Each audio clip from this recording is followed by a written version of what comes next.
tell you my story, I'd like to share a myth that many believe to be true. People think families and individuals with intellectual disabilities receive all the support they need from government or community agencies. But the fact is that between 80 to 90% of the care provided in the community is provided by family and friends, and not formal or paid caregivers. Nearly 40% of parents of children with disabilities who require help receive none.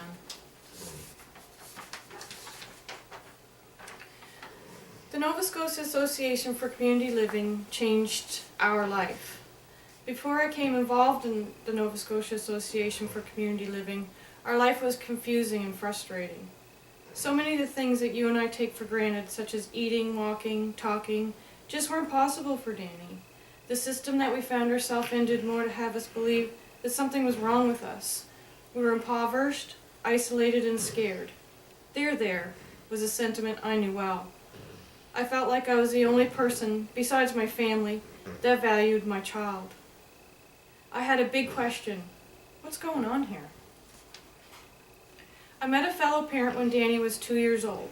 We were connected based on some similarities we shared with our children. Our kids were both fed by a tube, and we were but a few parents who were providing blended food through the feeding tube.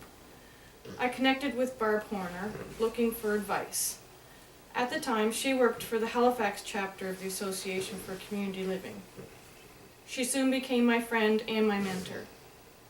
She encouraged me to become part of the ACL movement. I became a board member of HACL, and soon after, I was introduced by Mary Rothman. My life was forever changed. Immediately, our life turned around. Rather than being isolated, our family was contributing.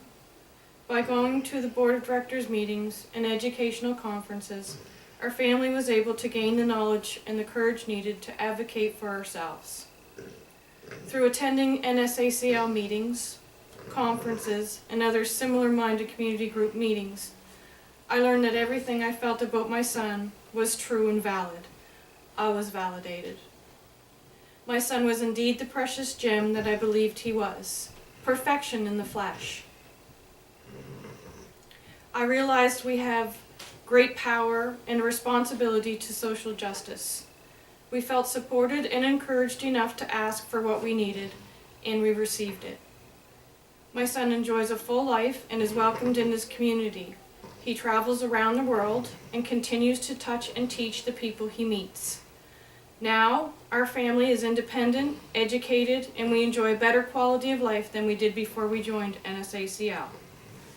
When we think about all that we have gained with the knowledge this organization has provided us, we thank both Barb and Mary for giving us the foundation and the backing we so desperately needed. Meeting these women and joining these associations was the best thing that could have happened for me and my son.